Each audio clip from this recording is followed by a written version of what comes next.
বাবিন উঠে পড়, উঠে পড়, উঠে পড়। Good morning everyone, welcome back to my channel. তো আজকে যেহেতু অনেক সকাল সকাল উঠে পড়েছি, তো সেই জন্য সোজা চলে এসেছি রান্নাঘরে। রান্নাঘরে এসে দেখো চা বসিয়ে দিয়েছি, এই যে চা হচ্ছে। সম্পাদি এখনও কাজ করছে, বাড়ি যায়নি আজকে, ওপরে কাজ করছে, আর আমি চলে এসেছি নিচে। চা বসিয়ে দিচ্ছি, চা খাওয়া হবে। মা বাপির চা খাওয়া হয়ে গেছে অনেকক্ষণ আগেই। যত সকালে উঠি না কেন, চা খাওয়া আমরা সেই লাস্ট। তো চা খাবো। তো আজ হচ্ছে সোমবার, এখন 6:15-20 এরকম হবে। তো এখন থেকে আমি আমার ব্লগটা স্টার্ট করছি। তোমরা ব্লগটার সঙ্গে থাকো, আশা করি তোমাদের ব্লগটা খুব ভালো লাগবে। তো চলো, এদিকে চা হয়ে গেছে, চা ছেঁকে নিই, চা খেয়ে নিই। ওরা এসে গেছে, তোমাদের দাদাভাই, বাবিন সবাই নিচে এসে গেছে। চাটা ছেঁকে নিই, চা খেয়ে আসছি, তোমাদের সাথে এসে আমি কথা বলছি। ও মা মেয়ে দুজনেতে সর্দিতে পুরো নাজেহাল অবস্থা। তো আমাদের এই যে এই মাত্র চা খাওয়া হলো। আর মামার হাতে কি আছে দেখি দাও তো। এটা কে? ভালো করে দেখাও। এটা কে? মাখন। ওইটা ওর মাখন। ওর বৌদি ভাইয়ের গোপাল আছে, ওর নাম মাখন। তো এরকমই তো দোলনাতে ও দোলে, তো এই কারণে ওরও মানে তারপরেই ওই খেলনাটাও ঠাম্মি ওকে এনে দিয়েছে। তো ঠাম্মি নয়, আমার মায়েরা এনে দিয়েছিল। তো এই খেলনাটা দেখে ও এরও নাম দিয়েছে মাখন। তো ওকে নিয়ে সবসময় খেলে। ওইটা ওর মাখন, তাই তো? হুম হুম, আচ্ছা ঠিক আছে, তুমি ওর মতো। আচ্ছা চলো বন্ধুরা, এবার রান্না বান্না বসবে।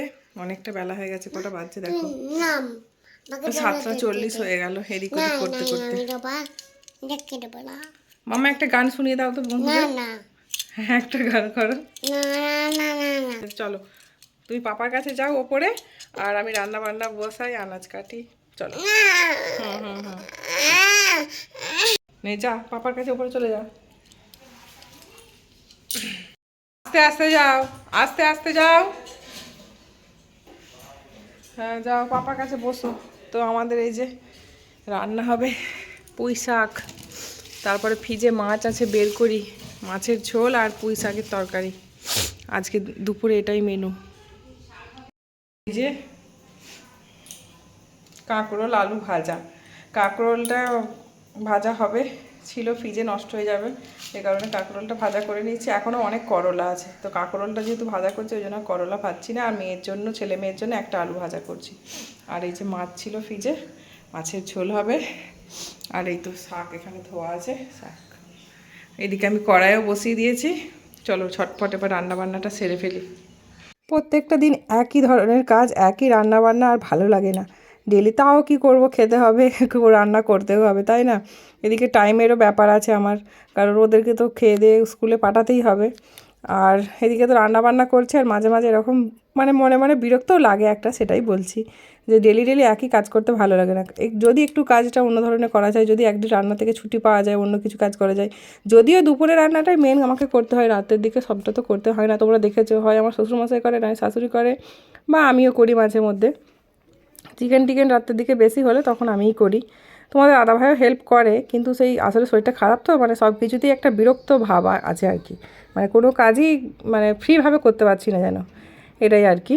এদিকে তো রান্নাবান্না আমার চলছে, আর ওদিকে মেয়ের হয়েছে যত বায়না। সকাল থেকে কান্না দিয়ে শুরু করছি, তোমরা নিশ্চয়ই কান্নার আওয়াজ পেয়েছো ভিডিও শুরুতেই। ঘুম থেকে উঠেই কান্না করছে, বায়নার শেষ নেই তার।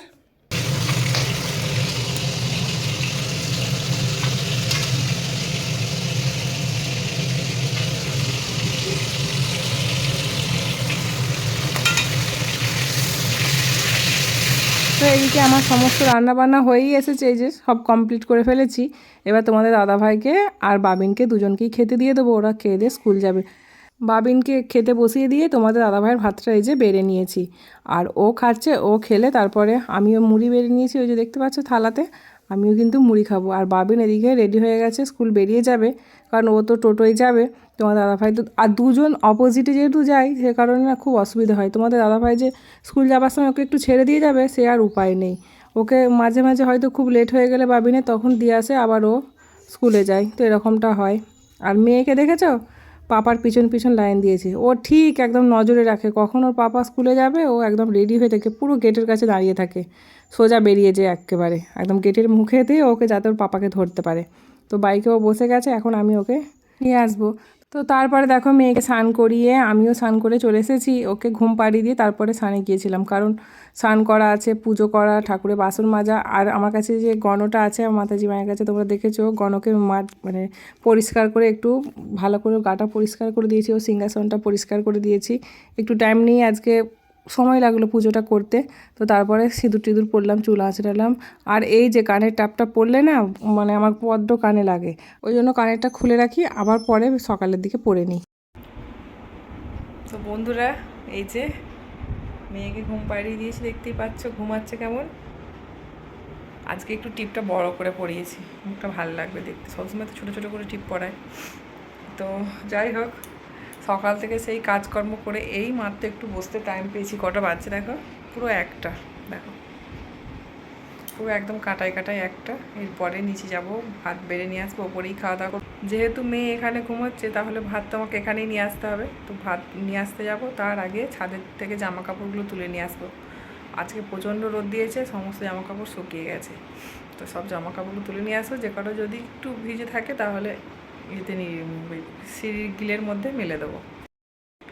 তো একটু বসি আগে, তারপরে যাব ছাদে, জামা কাপড় তুলে নিয়ে আসবো, তারপরে ভাত খাবো। খুব একটা খিদে নেই, সর্দির জন্য মুখে খুব একটা মানে কোনো কিছু স্বাদ পাচ্ছি না।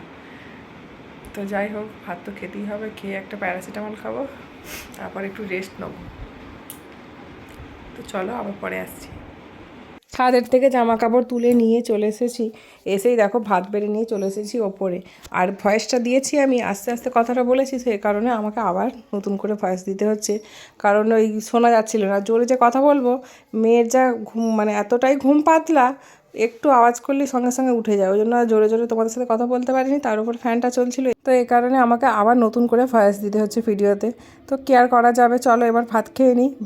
পুজোর ছুটিটা পড়লে একটু বাঁচি আমি, জানো তো, একটু স্বস্তি পাওয়া যাবে। কারণ ওই সকাল বিকেল সংসারের কাজ কর্ম সব কিছু করতে করতে না মাঝে মাঝে পুরো হাঁপিয়ে উঠেছি। তার উপরে শরীরটা তো একদমই ভালো যাচ্ছে না, কোন দিন পায়ে ব্যথা, কোন দিন জ্বর সর্দি, এসব লেগেই আছে। তো আবার আয়রন ট্যাবলেট রোজ খেতেই হয়, না হলে তো রক্ত কমে যাওয়ার প্রবণতা আমার তো একটা আছেই। তাহলে তোমরাই বলো কত কিছু নিয়ে আমাকে চলতে হয়, আমি চলছি, আমার শরীরে কত রকমের রোগ হয়ে যাচ্ছে আস্তে আস্তে। তো যাই হোক, যত দিন যাচ্ছে আমার শরীর খারাপের প্রবণতাও তত তাড়াতাড়ি বেড়ে যাচ্ছে, কেন জানি না, বেশি দিন হয়তো বাঁচবো না নাকি জানি না। আসলে কেন বলছি বলো তো, বেশ কয়েক মাস ধরেই তো আমি খুব ভুগছি, এটা ওটা লেগেই আছে আমার, তো এ কারণে বলছি আর কি। তো যাই হোক, তো খাওয়া দাওয়া করে এখন রেস্ট নেবো। তো বিকালবেলা চলে এসেছে তোমাদের দাদাভাই স্কুল থেকে, এদিকে বাবিনও তার আগে এসে গেছে। বাবিন স্কুল থেকে ভাত খেয়ে আসেনি আজকে, বাড়িতে এসে ভাত খেয়েছে। আর তোমাদের দাদাভাই কিছু খেতে চাইছে না, ওরও তো অনেক দিন থেকেই সর্দিটা হয়েছে, তো এই কারণে ওর ভালো লাগছিল না। তো আমি প্রথমে বলেছিলাম যে চাউমিন করে দিচ্ছি, তাহলে একটু খাও, ভালো লাগবে। তো বললো না চাউমিন খাবো না, একটু ম্যাগি করে দাও। তো এই কারণে ম্যাগি করে দিয়ে এলাম। আর আমি গাছ থেকে কটা পেয়ারা পেরেছিলাম, দুটো পেয়ারা নিয়ে চলে এসেছি, কেটে লবণ দিয়ে এখন খাচ্ছি। এই পেয়ারা খেয়ে আবার সন্ধেও দিয়ে নেব। গাছের পেয়ারাগুলো এত মিষ্টি, এত বেশি মিষ্টি, কি বলবো। কেনা পেয়ারা কোনো স্বাদই পাই না, একদমই খেতে ভালো লাগে না, যাচ্ছে তাই লাগে। কিন্তু আমাদের গাছের পেয়ারা ভীষণ মিষ্টি। তো আমি এটাই বলছিলাম, আমাদের গাছের পেয়ারা ভীষণ মিষ্টি, ছেলে মেয়েদেরকেও নিচে দিয়ে এসেছি, রুদ্রও আছে, রুদ্রকেও দিয়ে এসেছি। ওরা নিচে খাচ্ছে আর আমি পেয়ারাগুলো নিয়ে ওপরে চলে এসেছি, খেয়ে সন্ধে দিয়ে নেবো। তারপরে এই যে দেখতে পাচ্ছ পাশে এক রাশ জামা কাপড় আছে, এই সমস্ত জামা কাপড় গোছাতে হবে। আচ্ছা তোমরা বলো তো, পুজোর মানে পুজোতে, দুর্গাপুজো সবার বাড়ির কাজকর্ম সব কি কমপ্লিট হয়ে গেল?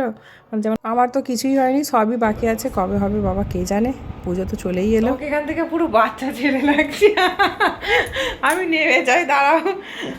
যখন আমি ওখানে দেখছি পুরো বাবিনের থেকেও তোমাকে ছোট লাগছে, দেখো। তাহলে আমার 36 বছর বয়সকে বলবে? হ্যাঁ, মুখটা যদি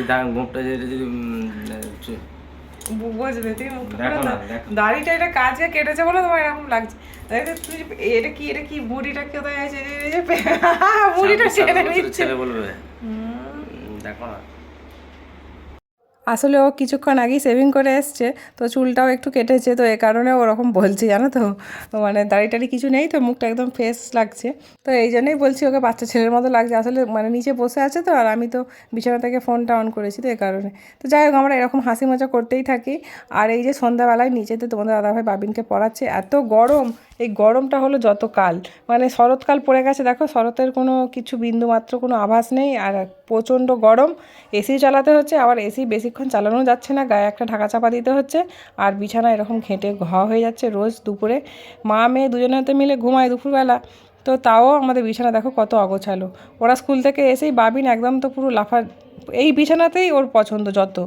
তো এতগুলো রুম আছে, কোনো ঘরে যাবে না, ওই বিছানাতেই থাকবে। যাই হোক, এদিকে আমি সমস্ত এখন গুছিয়ে নিচ্ছি, কি আর করা যাবে, ওরা নিচে পড়ছে, আমি গুছিয়ে নিচ্ছি। মেয়ে এখন নিচে আছে ওর দাদু ঠাম্মির কাছে, কিন্তু এক্ষুনি চলে আসবে যখনই আমি কোনো কাজ করবো, দেখেছো এসে গেছে বললাম। এসেই একদম দুষ্টুমি আরম্ভ করবে। আর ওই যে নতুন পুতুলটা ওর পাপায় নিয়ে এসছে, তো এই পুতুলটা নিয়ে এখন কদিন খুব খেলছে, কদিন খেলবে জানি না, তারপরে ওটাকে খুব মারবে। যখন রেগে যায়, যখন আমি ওকে বকি, ও তখন ওর পুতুলকে নিয়ে বকে, খুব মারে। ওই আমি যখন রাগ করি, ওকে বকাবকি করি, ওই রাগটা ওর পুতুলের ওপর দেখাই ও। তো যাই হোক, কিছু জামা কাপড় এখন আমি ওয়ার্ড্রপেতে রাখলাম। আলনাটা দেখো কী পরিমাণ অগোছালো হয়ে আছে, রোজ গোছাই, তাও এরকম হতেই থাকে। তো এই যে আমি রোজ গোছাচ্ছি, কিন্তু কাল দেখবে আবার যেইকে সেই হয়ে যাবে। তো যাই হোক, এগুলো গুছিয়ে নিই, তাও তো গোছাতেই হবে বলো, তো এভাবে চোখের সামনে তো অগোছালো দেখাও যায় না। আচ্ছা, আমি যে কথাটা বলছিলাম, দুর্গাপুজোতে তোমাদের কি সব কাজকর্ম কমপ্লিট হয়ে গেছে? মানে ঘর দুয়ার পরিষ্কার করা, তারপরে কাচা, এই সমস্ত কাজ কি কমপ্লিট হয়ে গেছে? সবই তো কাচাকুচি করতে হয়, ঘরও পরিষ্কার রাখতে হয়, দেবীপক্ষ চলে আসছে, আমার তো কিছুই হয়নি এখনও। তার উপরে তো না, সর্দিতেই একদম অস্থির কাণ্ড হয়ে যাচ্ছে। কবে হবে কে জানে, তোমাদের দাদাভাই ছুটিতে না থাকলে, মানে ছুটি না পেলে এই সমস্ত কাজ কিছুই করা যাবে না। তার উপরে রান্নাঘরটা আবার নোংরা হয়ে গেছে, একটু রান্নাঘরটাও পরিষ্কার করতে হবে। নিচে ঘরগুলো আছে, নিচে ঘরগুলো শ্বশুরমশাই অনেকটাই করে দেয়, অতটা কষ্ট করতে হয় না, কিন্তু ওপরগুলোই তো অনেক খাটনি খাটতে হয়। তো যাই হোক, কি আর করা যাবে, দেখি মহালয়ার দিনকে ছুটি আছে ওদের, ছেলেকে, তোমাদের দাদাভাইকে, আমি সবাই মিলে একদম কাজে লেগে পড়বো ভাবছি। যাই হোক, আবার বৃষ্টি হবে বলছে, তার আগে কাজগুলো গুছিয়ে নিতে পারলে হতো। ঘরের পর্দাগুলোও কাচতে হবে জানো তো, খুব নোংরা হয়েছে। তো যাই হোক, বেশি আর ভিডিওটা বড় করবো না, ভিডিওটা এখানেই শেষ করছি। তো চলো, দেখা হবে আবার নতুন ভিডিওর সাথে। সবাই সুস্থ থেকো, খুব ভালো থেকো। তো চলো, আজকের মতো টাটা।